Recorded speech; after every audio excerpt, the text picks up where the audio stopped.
IELTS reading тапсырмасын қалай жасаймыз? Бүгін бұл видеода сол туралы болады.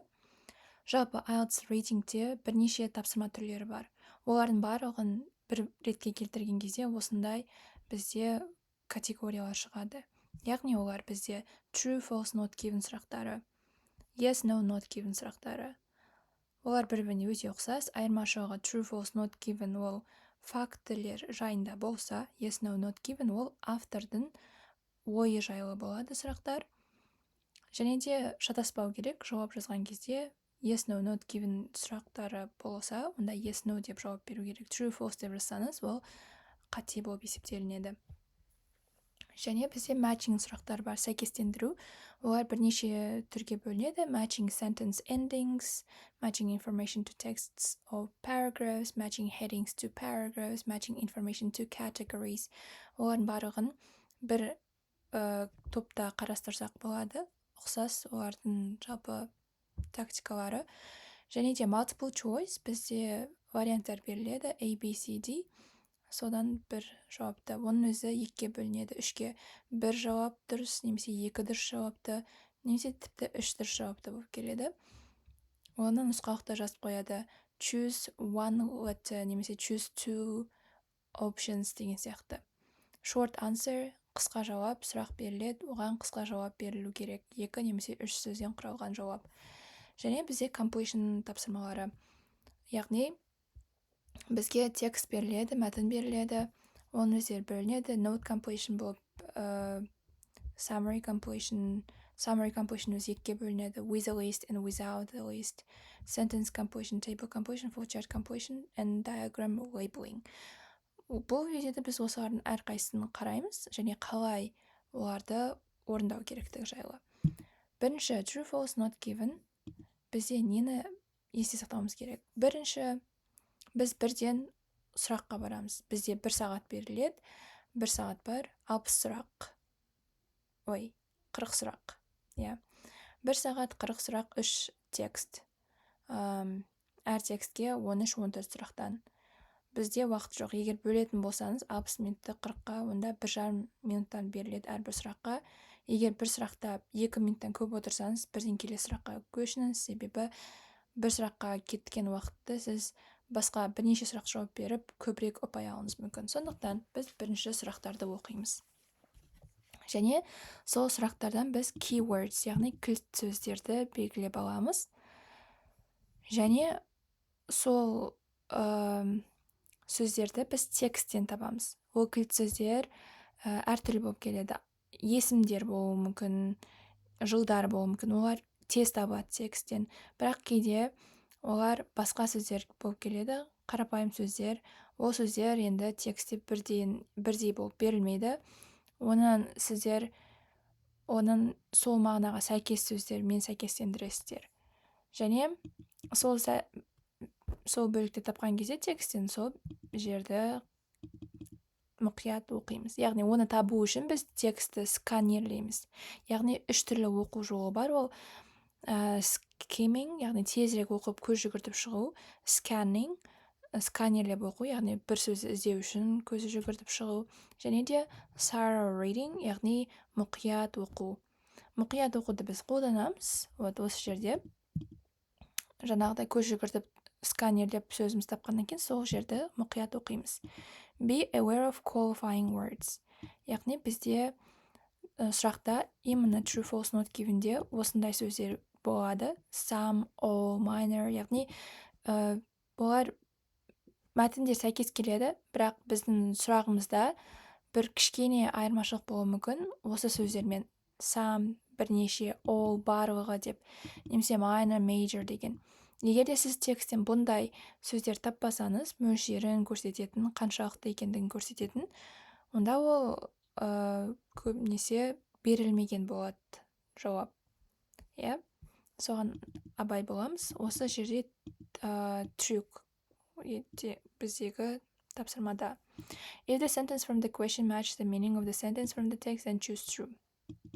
Яғни текст пен сұрақтағы мәліметтер бір-бірімен сәйкес келсе, ол дұрыс, true, Егер де сіз де сұраққа қарама-қарсы келетін мәлімет болса текстіңізде, онда ол false. Бірақ егер де сіз білмейсіз, қарсы шыға алмайсыз берілген текстке, себебі сізде мәлімет жоқ тексттен, ондай болса ол not given. Енді оның барлығын айта бергенше тест жасап соны қолданып көрейік. Мұнда IELTS кітабынан берілген polar bears suffer from various health problems due to build up of fat under their skin деген бар. Бұл жерде бізде polar bears деген кілт сөз, various health problems де кілт сөз, health problems due to себебі деп тұр, fat under their skin терісінің астындағы майдан дейді. Suffer деген олар қиынсынады, яғни зардап шегеді әртүрлі денсаулық проблемаларынан. Сол текст, осы сөздерге ұқсас сөздерді бізге табу керек тексттен. Және IELTS-тың бір жақсы жері сұрақтар тексттегі мәліметтермен қатар келеді. Яғни бірінші сұрақтың жауабы сізде әрқашанда бас жақта келеді. Екінші сұрақтың жауабы жаңағы осылай рет-ретімен келеді жалпы. Әр жерден іздеп отырмайсыз. Сонымен polar bears, бізде polar bears мұнда тұр, жарайды.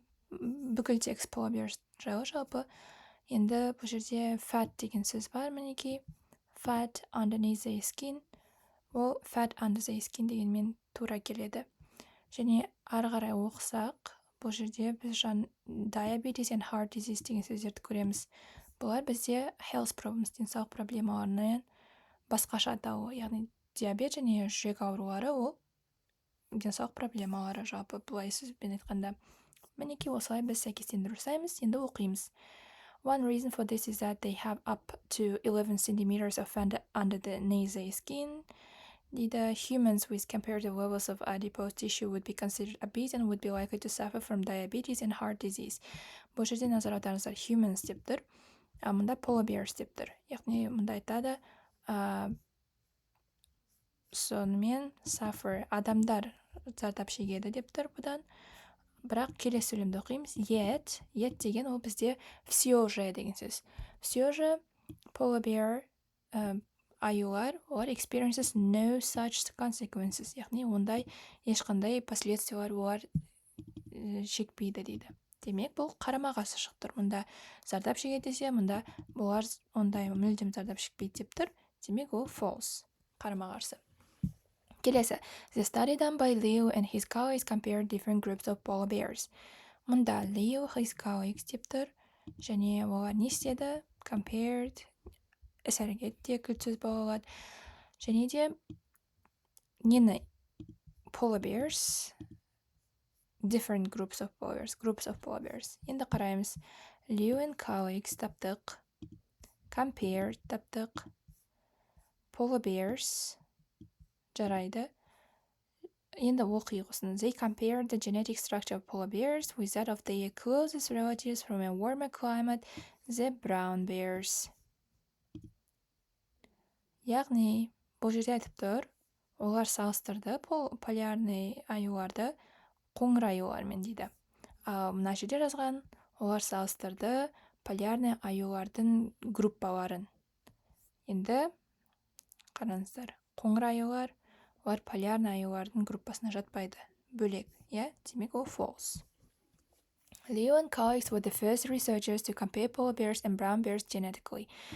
Тағы да Leo and colleagues, first researchers, compare polar bears and brown bears genetically. Жалпы осы сөйлемнің өзінде тұр. They compare the genetic structure деген тұр. Genetic structure, genetically дегенмен сәйкес. Polar bears and brown bears, first researchers.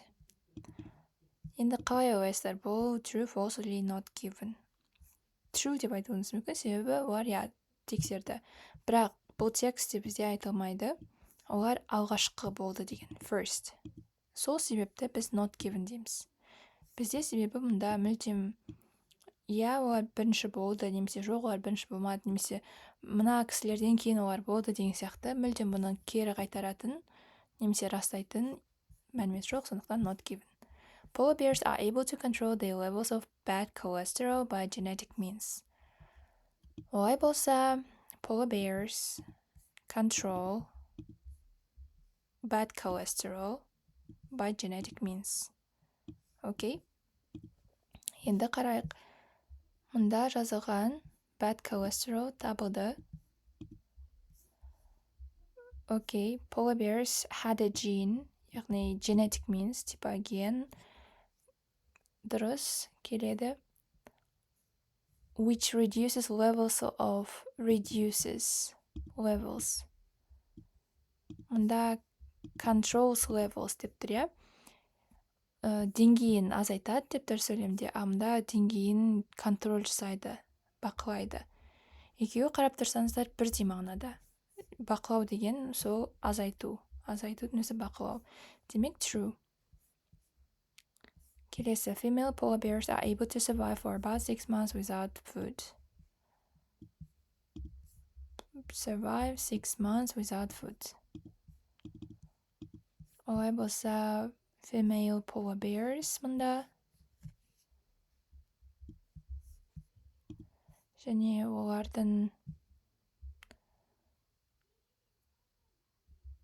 food starvation 6 months мұнда. Және fasting.